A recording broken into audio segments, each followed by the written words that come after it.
welcome back to my channel. So it's been a long time since I've done a sat down video. I'm very aware. My last video sitting down properly like this was probably Christmas.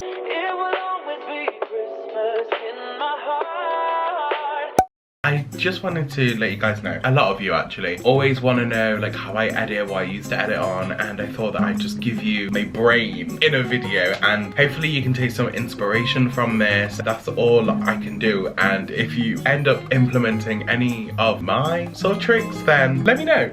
Make sure you do hit the subscribe button down below and turn on the post notification bell. I upload every single Sunday how I edit my YouTube videos. So first off, I'm going in with filming. So for filming, I use the Canon G7X Mark II. I use 60 frames per second on a WB, which is white balance. That's what makes my dark room look so bright on camera, and then once I start editing and stuff, I can make it brighter and stuff. So that's just like the brief overview. I am saving money for the Canon M50 because that is more of a compact DSLR, and you can also get interchangeable lens to make it a DSLR, and I just feel like that will advance me going forward with my like YouTube journey and stuff. If you are looking for a really good camera, I would suggest getting the Canon G7X Mark II. This and the M50 are around the same price, so I would say do your research and see which one is going to work for you. I don't know if that's changed anything, and I thought I was crooked. Anyway, see which one is going to work for you, and obviously if you do end up making a purchase, then by all means love that, you go and live your life. Also for like B-roll when I'm out and about and I don't want to take my camera anywhere, I will use my phone. This is just the iPhone XR, but the cameras on these are really good, and you can also go into the settings and make them 4K if you didn't know. Lighting is probably the most important part of editing and making videos and stuff, purely because if your lighting's bad, people won't watch the videos. I know it is crazy to think about, so I normally use natural light from like the windows, and if I'm filming here and it's dark, I will use my desk lamp. I got it from Amazon and it was about £11, and with that I can change the warmth on it. So obviously I prefer having a white light now, and if I have the warmer light or like the neutral one where it's both warmer and a white light, I can do that if I want to. So if you do not want to get like a big bulky ring light, just get a little desk lamp like this. I will try and find it and I'll link it down below if I remember. Okay, microphones. I use just the default microphone already in Canon. On the G7X, I don't think you can get an additional microphone for this. I could be wrong, but as of now, I know you cannot get a microphone. If I'm doing a voiceover in one of my videos, I will use my phone because the microphone in your phone is really good. If you want an actual microphone because you really feel like it, I would suggest the Blue Snowball microphone. That's around £50. It's quite inexpensive. And then if you want something that's like a little bit more expensive but really good quality, I would suggest the Blue Yeti microphone. That's about £119, but obviously wait till it goes down in price or like a sale or something, because that's what I'll eventually do. Okay, tripod wise, the one that you're on right now is my little handheld one, just because you're on my desk. It's from Amazon. I think it was about £7. I will pop it up on the screen. And then my bigger tripod, which I use for like a time lapse, or when I'm like decorating, like when I was decorating for Christmas, I use my big tripod. That is from Amazon, believe it or not, and that was just under £20. It's really secure, and I trust it with my camera. A lot of bigger YouTubers like Miss Tiffany Ma, Remy Ashton also use the Amazon Basics tripod, so honestly you don't really need like the £75, £80 up to £100 tripods when the cheaper ones can also do the same job. So for SD cards, I use the SanDisk card in 128 gig, purely because I film a lot and all of my videos are filmed in either 1080 frames per second or 4K, so it takes up a lot of storage.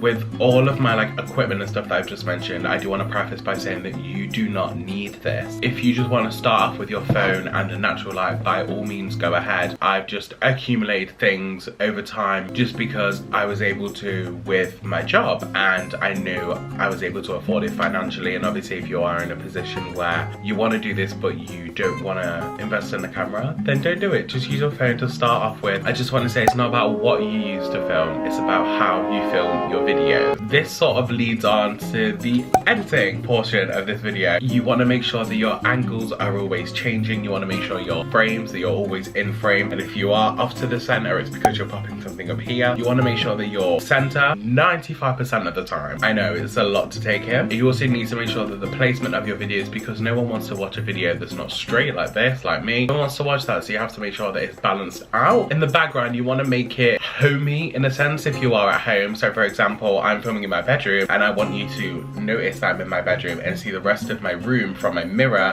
diving into oh, what you said? Queen. The editing portion of this video. I do just want to say that editing is the most fun part of YouTube making and how I film my videos and edit them, but I also want to say it's the most time consuming. Here's my advice. Get comfy, grab a hoodie, get a coffee, blue light glasses, especially because we do not want migraines. I recently broke mine, but I got mine from Amazon and they were about £7, so you can also do the same. If you are editing in your bed, I do suggest getting a laptop stand. This is my laptop stand. I got this from IKEA, £4. So inexpensive. There should be some there, so make sure you're always looking for a good deal. I've not had any issues with this. It's always kept my computer nice and cool when I am editing a lot. And with that being said, what do I edit on? I edit on my MacBook. I got my MacBook Pro. This is the 2020 edition. I got this last year. Super grateful that I was able to afford it. I also did an unboxing for that and a little update, so I will have them both linked up here. And if you want to know what I edit on Final Cut Pro. I did try Premiere Pro one time. I found for me personally that it was a little bit too complicated because Premiere Pro is also for professionals like Final Cut Pro, but because I was used to iMovie, it was kind of a similar layout. I would just want to preface by saying, if you have iMovie, use iMovie. Do not go and spend £300 on Final Cut Pro, purely because if you know, don't want to end up making YouTube videos in the future, you've just looked at £300. If you are a student or a college member or even like 16, I know you can either get Adobe Premiere Pro for free or you can get it for £30 instead of £60, but you have to pay for it monthly, which I personally went with Final Cut Pro just because it was cheaper in the long run. And also, if you don't have a MacBook and you have an iPad, there's a app called LumaFusion. That's a one-time fee of £30. It's really good. First things first, with my editing portion, I make sure all of my clips are imported and they're all there. And then starts the longest portion, which is the rough cut. Now, the rough cut of the video, in my opinion, is the most boring part because you can't add any like creativity or anything. I like to make sure that my video is what it's gonna be when you see it. So I'll do a rough cut the first time and then I'll watch it through, no music, very painful, and then I'll watch it through the second time and then cut out like my breaths and pauses and stuff like that, because you don't want people to hear you breathe and you don't want long pauses in your videos because people don't want to watch that. A rough cut takes me from, well, editing in general takes me from 2 hours to 4 days. Oh my god, I've actually got cramp and I'm dying. Obviously, if it takes you less time than that, all props to you. I wish I was like that. I can be a little bit of a perfectionist at times, that's why it takes me so long. Within the rough cut, you don't want long pauses or you changing your camera angle and then watching you change your camera angle. You want them to be here and then here. Boom, bam, every time. This is my creativity section. After the rough cut, I go in with like text and like different effects and stuff. So all of my text examples, I use the Helvetica Nude Bold Italic, Helvetica Nude Bold, Georgia, just the outline, and then Georgia Bold Italic, because those four are like my go-tos, those are my girlies. And I'll make sure that I have a drop shadow with black at the opacity at 100%. And if I want my text to be coloured, I will add a coloured outline and keep the text white so it's a bit more popping on the screen when you look at it. Okay, so the effects. This is like the fun side. My go-to effects are fisheye, center, bad TV, underwater, prism, funhouse, normal crop, and Ken bands. I'm very aware it's a lot. And if you don't have Final Cut Pro and you want like a few of the effects I've just seen, you can also use Video Star like I mentioned. And if you're wondering where I get all of like my memes from and stuff, it's a channel called Paul 4.0 and they are just the stand Twitter memes. So you'll get memes like this. Get it to fucking together. Get it to fucking together. If you don't want to get it together and learn no shit, retire, quit. And like this. Bitch, if I want to, I will. Bitch, I want to, I will. If I want to, I will. If I want to, I will, bitch. Hey. In my last video, I also did animation on little hearts and someone asked how I did that. Who had been saying that? Who said that? Who said that? I did that in Procreate. I do have it on my phone, not my iPad, because my iPad is one of the older versions of Procreate. I don't think it works. I've not tried it, but I don't think it works. So I am saving up for a new iPad as well. Obviously it's not necessary, but I want an iPad just purely because I can also use it for my job as well. So with my wiggle animations, I'll pop it up on the screen. Okay, so what we're gonna do is we're gonna go into Procreate Pocket. This is the one for iPhone because I use my phone. And we're gonna go on new, and we're just gonna click the YouTube thumbnail, which is 1280 by 720. I'm just telling you this now. You'll get used to all of like the terms and stuff. So what you wanna do is you want to go into layers and add, I want to say gonna add 2 layers like that. And then with the background color, you're gonna highlight that and go to a darker color, how it is. And then what you wanna do is you wanna zoom in wherever. In layer 1, what you wanna do is you want to do a little heart. This is so bad, oh my God, like that. And then we're gonna do another one, okay. And then we're gonna go into layer 2. So layer 2 is blank. And then what we're gonna do is we're just going to go over that so it looks messy. So that's how it looks. And then what you wanna do is you wanna remove the background color and layer 2. So it's just the first layer, modify, select, and then airdrop it or save as a PNG. And then once it's done exporting, I'll save it to my phone, and then I will go back into the one I just came out of, and then I will select layer 2, we'll go back and then do the same thing, and I will save it. My camera roll, I will go into my folders, I'll make sure that they're both there, and then I'll select them both, and then I will go and airdrop them both to my computer. And then once I've done that, I will crop them down half a second, and then make sure that they are half a second each, and then put them in a unison line so it looks like they're moving like this. Kind of fun and fresh, I know. Now, transitions. I don't really do transitions, but I've started to because I feel like they make the video flow. So my go-to transitions are slide, static, circle. Those are just my personal go-tos. One of the biggest things that help me are green screens, surprisingly. You can also do this in iMovie. I normally go for the VHS filters. This is what the first one looks like. This is what the second one looks like. I also use grain. With my vocal effect, no. With my audio effect, my go-tos are shortwave, monster, telephone, cartoon animals. Those are like my go-to audio effects that I do on myself. But you're wondering how I don't get copyrighted, and that is because I use a website called Thematic. So with that, you find a song that you like, and then you download it, and they'll give you a link. And then once you've got that link, make sure you add it into the description of your video. So that means you've been given the rights to use that song in your video, and then it'll let YouTube know and the algorithm know, and it won't copyright your video. With Epidemic Sound is another one that I also use. That one you do have to pay for. I think it's like £10 a month. I will put my referral link down below so you get a free month, and then I'll get a free month. You want to help the girl out? Obviously you don't have to. You can also use that for Instagram and Twitter and stuff like that, so it's not just for YouTube.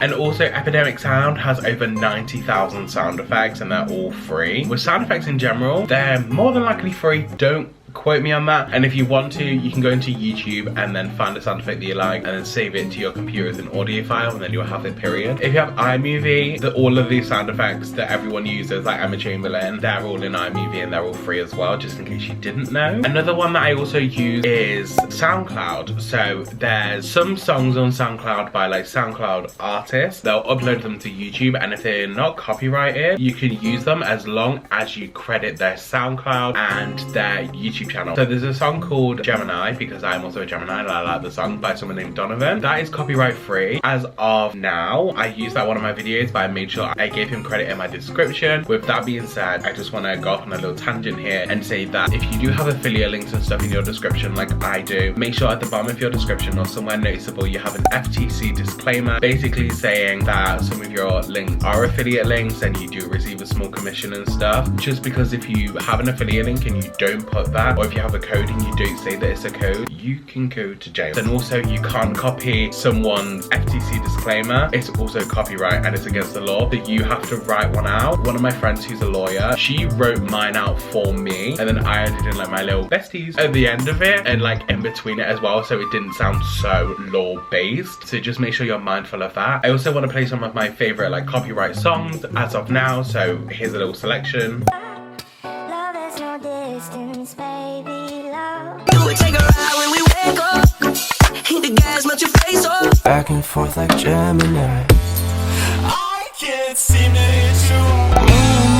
Baby, shine through and come and save me. I've been missing lady luck.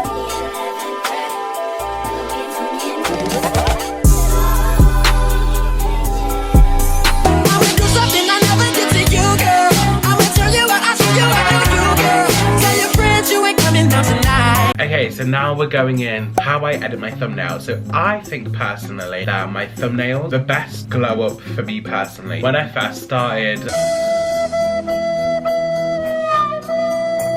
yeah, and then when I came back last year,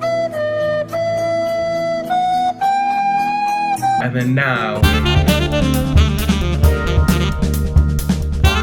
I'm going to try and demonstrate. I'm going to sit like this. I'm going to try and demonstrate. What I'm going to do is I'm going to open Photo Grid and go into Grid, and then I'm going to pick 3 photos that I think go with a video. And then once it's done, it will be in the YouTube format of 1280 by 720. And then after that, I will just go through and make sure that it's to my liking.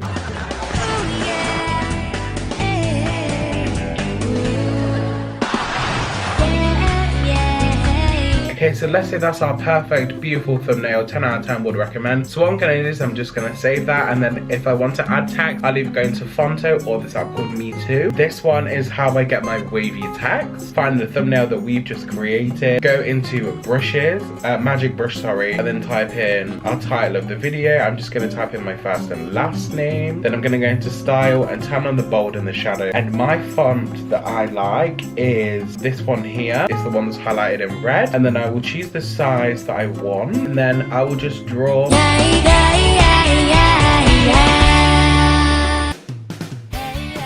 And yeah, let's say that's our beautiful thumbnail. Okay, so then it's saved, and then I go into Procreate, and then what I will do is I'll go to Photo, find our thumbnail that we just created, obviously import it, add a new layer, and then do my wonderful outline.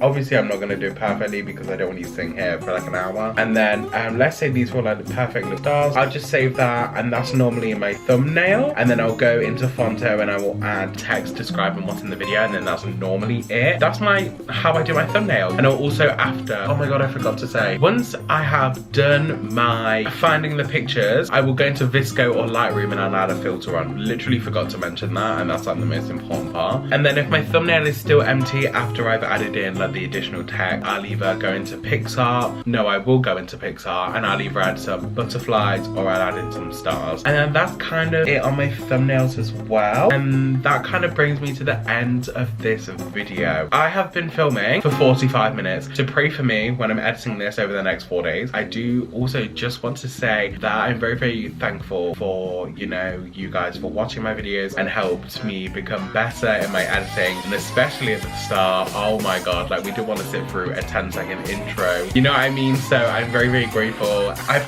planned my videos. You should be really proud of me for that. And yeah, with that being said, thank you guys so much for watching. I really do appreciate it. If you have any more questions or any additional editing stuff that I didn't even mention in this video, let me know down below. I will do my best to help you out. Yeah, again, if you need any help with anything, comment it down below. I will do my best. I respond to every comment, so I will do my best to help you out in that situation. And if you are new, make sure you do subscribe and turn on the post notification bell. I post a brand new video every single Sunday, so you'll always get new content from me. I also post a lot on my community tab and let you guys know what videos do you want to see, and you'll do like a little poll. So if you want to be involved in that, that's how you do that. Thank you guys so much for watching. If you do like the video, give it a big thumbs up, comment down below if you want to comment down below, and subscribe if you need to help already, and turn on the post notification bell so you get notified every time I upload a brand new video every single Sunday. If I decide to upload a random video on the weekend, will be on a Wednesday. So if post notifications on so you know when that's happening, I'm gonna go cry whilst I edit this video. I will see you next Sunday for a new video. Bye